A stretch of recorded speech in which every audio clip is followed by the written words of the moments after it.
People in the music and entertainment industry had to know that Diddy was like abusing, kids basically, and yet they still fed him kids. And like, where's the accountability? There had to be rumors. There had to be. They had to know. Everyone's been staring at Diddy like he's the final boss.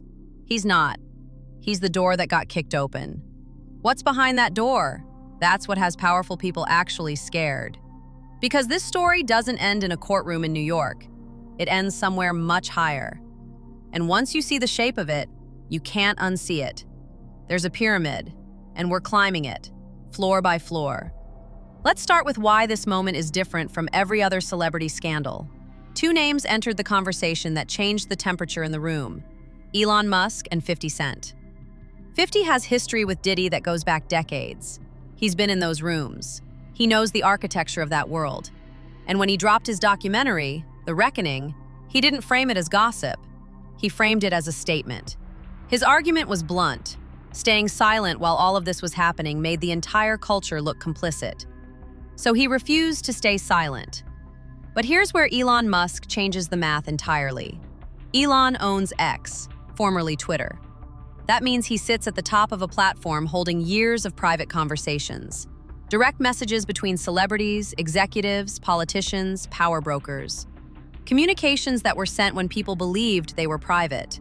That's not just data, that's leverage. And it's leverage he holds. When he sat down with Joe Rogan, he wasn't vague about it. What videos do they have of these people where they're willing to defend him, when they're willing to keep quiet about all this? Like how many people were compromised? Yeah. The whole thing is crazy. Crazy.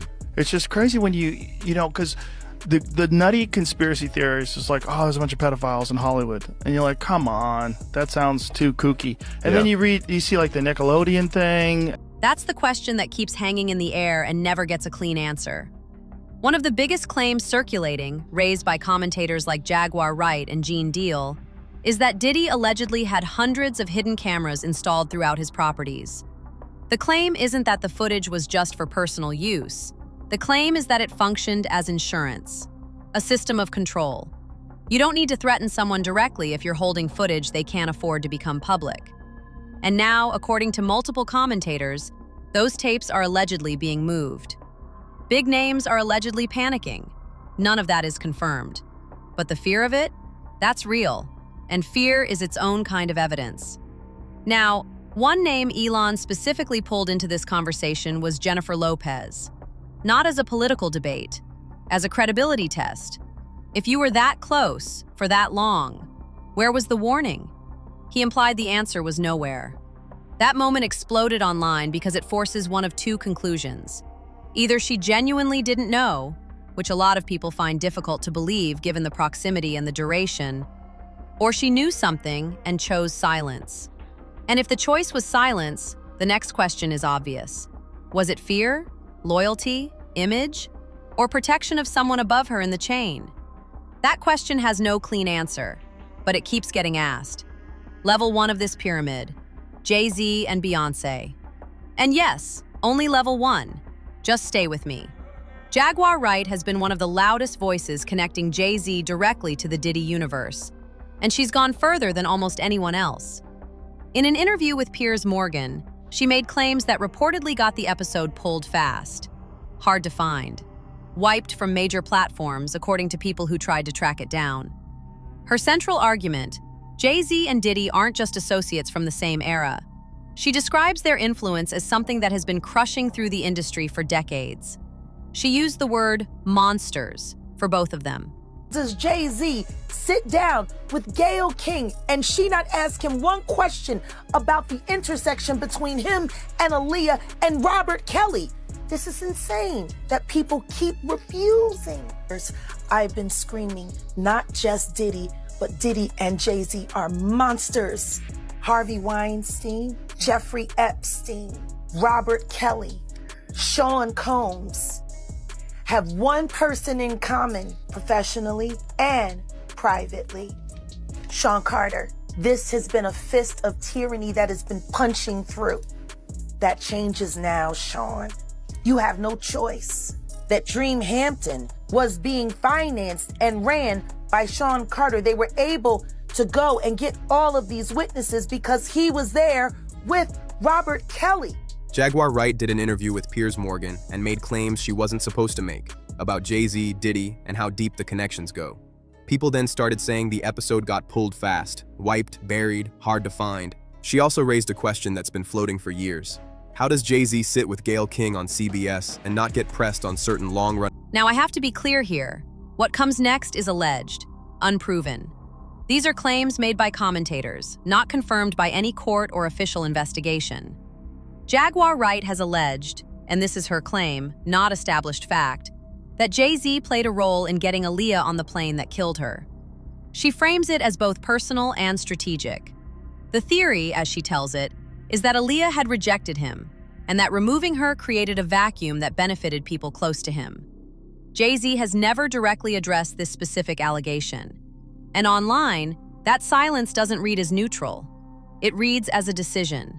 Think about this. Sean Carter is responsible for enacting Hype Williams to put Aaliyah on a faulty plane, to move her out the way as punishment for rejecting him, and so he could level up Beyonce, who was struggling. Let's just say allegedly that happened. Now I want you to think about 106th and Park with Mary J. Blige. Free, who is a victim of Sean Carter. Yeah. Mary J. Blige, who is a victim of Sean Combs, are sitting there talking about the death of Aaliyah amongst each other. Think about that. You got a Diddy victim, you got a Jay-Z victim, and you got a superstar gone. They know what happened, and yet they had to sit there and have that conversation like they didn't know. Then comes the detail that made people side-eye everything from a legal angle. When Diddy got charged and the lawsuits started stacking, one name showed up in the legal orbit that nobody expected: Alex Spiro, Jay-Z's personal attorney. Reports indicate Spiro began appearing around Diddy-connected legal proceedings, and the internet immediately asked the obvious question: why is Jay-Z's lawyer suddenly here? Suing Tony Busby, Spiro is a partner, and Alex Spiro is Jay-Z's personal lawyer. Oh, so it's probably Jay-Z then that's doing the suing. Of course they've used Kevin's name, but it ain't Kevin. Why is Alex Spiro popping up everywhere? What do you think is going on in Hollywood right now? What are you hearing? Because I'm hearing mass panic. Mass panic. So because no one's talking publicly. No, they can't. That's why they came up with the story. Well, you know, there's a party inside the Diddy party, and I went to the first party, but I left early. I never made it to Diddy After Dark. There were public relations teams right after Diddy got arrested running around telling everyone to say that. Of course. The question is this. If all you went to was the first party and you didn't know anything about the After Dark, why would you say, I left early? Why wouldn't you just say you left when the party ended? Yeah, exactly. Because how would you know that there was another party if you weren't informed? Exactly. If you went to the Diddy party and nothing happened and it was the first party, your speech wouldn't be, oh, well, I only went to the first party. Right. I didn't go to the after party. You wouldn't say that because you wouldn't have known about it. You would say, I don't know what anybody's talking about. I went to Diddy's party. It was a white party. It was dancing. It was wild. But at the end, we all went home. Right. That's not what y'all are saying. Nope. You're saying, I didn't go to the second party. I only went to the first. The only thing you're proving is that you're hiding being there. I've been to every Puff party. I've been to every white party since 2009. If these freak-offs are happening, it's on a completely different day than the actual Puff parties. Okay. It's not that day because every time I was there, Puff was there the whole time. I've had this conversation with Ray J. Ray J is one of my best friends. Mm-hmm. I said, Ray, did they ever invite you to a freak off? Because they never invited me. Mm-hmm. And I done been at these parties. I just feel like, why I didn't get the invite? Because they know you don't get down like that. Maybe they know I don't get down like that. Okay, cool. They never asked Ray J either. And me and Ray J was talking about it. We were like, I done been to the party, the after party, the after party. I never seen none of that stuff. Right. But that's not to say that it does not happen or invalidate people that... But I do think it's a different day that I'm just not invited to. I don't know. Then there's the party alibi problem. After Diddy's arrest, a very specific PR response started circulating in celebrity circles. Almost scripted, almost coordinated. I was there, but I left early. I never made it to the after dark party. Level 2 is where it stops being about fame and starts being about leverage. Oprah Winfrey and Clive Davis. Oprah's critics point to one simple thing: proximity. Photos with Harvey Weinstein, events, public association. All of it while whispers were already circulating about him behind closed doors. The argument isn't that Oprah committed a crime. The argument is that someone with her platform and her reach could have forced a spotlight onto Weinstein years earlier and chose not to. In this space, silence gets read as protection. There's also the long-running controversy around her school in South Africa.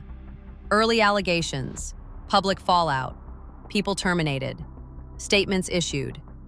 Critics still argue parts of that story were never fully resolved, and it keeps resurfacing in conversations about what powerful people fail to see when they're protected by their own image.